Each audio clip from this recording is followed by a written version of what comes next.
வணக்கம் நண்பர்களே, பந்தயம் முடிஞ்சிருச்சு. அதுக்கப்புறம் என்னதானா பண்ண போற, வாட் நெக்ஸ்ட் அப்படின்னு கேட்ட எல்லாருக்குமே ஒரு பதில் தான், சிக்கமான மசில் மாஸ் பல்கிங் தான் பண்ண போறேன். அது என்னடா அப்படின்னு கேட்டீங்கன்னா வீடியோ ஃபுல்லா பாருங்க, எல்லாத்துக்குமே ஆன்சர் இருக்கும்.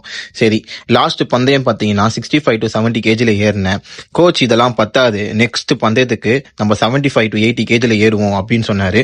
அதனால நீ மசில் மாஸ் இன்க்ரீஸ் பண்ணு இப்போதைக்கு அப்படின்னாரு. நான் ஒரு 8 months மசில் மாஸ் இன்க்ரீஸ் பண்ண போறேன். 2026 எல்லாமே நான் சாமிக்கு விட்டுடு, 2027 ஃபுல்லா அடின்னு அடிக்கலான்னு முடிவு பண்ணிட்டேன். ஓகே, இப்போதைக்கு இதான் கரண்ட் கண்டிஷன். மசில் மாஸ் பல்கிங்ல என்னென்ன நடக்க போகுது, ஏது நடக்க போகுது இந்த ஃபுல் வீடியோல பார்க்கலாம்.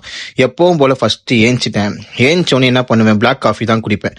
அதை தூக்கி ஓரம் போட்டு நல்லா ஒரு 300 ml பால்ல அடிச்சு நவுத்துற மாதிரி ஒரு காஃபி ஸ்ட்ராங்கா போட்டேன். மனமா குடிச்சு முடிச்சுட்டு நல்லா ஃப்ரெஷ் அப் ஆயிட்டு முட்டையில சீஸ் அதிகமா போட்டு அதுக்கப்புறம் மாம்பழத்துல ஷேக்கப் போட்டு ஜிம்முக்கு கிளம்பி போயிட்டேன். ஏன் இதெல்லாம் சாப்பிட்ற கேட்டீங்கன்னா, ஆமா நம்ம தான் பல்க் பண்றோம்ல, சரி நல்லா சாப்பிட்டு ஜிம்முக்கு போற வழியில பாத்தீங்கன்னா கிளைமேட் ஆஹா ஓஹோன்னு இருந்தான்.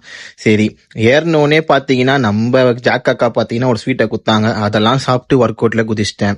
இந்த மசில் மாஸ் பல்கிங்ல நல்லா வெயிட் அடிச்சு நவுறது தான் பிளானு. எல்லா ஒர்க் அவுட்டுமே ஹெவி வெயிட்ல தான் போட்டேன். நல்லா ரெஸ்ட் எடுத்தல, அது நல்லா வேலையை காட்டுது. ஒர்க் அவுட் போட்டு இருக்கும்போது திமிங்கல நண்பர் வந்தாரு.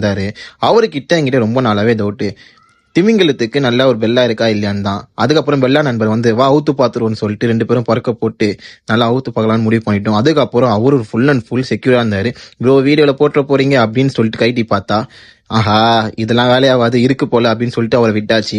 அதுக்கப்புறம் வீட்டுக்கு வந்து ஆஃபீஸ் கிளம்பி நியூட்ரிஷன் தேவையான எல்லா பொருளையும் சாப்பிட்டு தண்ணியெல்லாம் குடிச்சிட்டு ஆஃபீஸ் கிளம்பி போயிட்டேன்.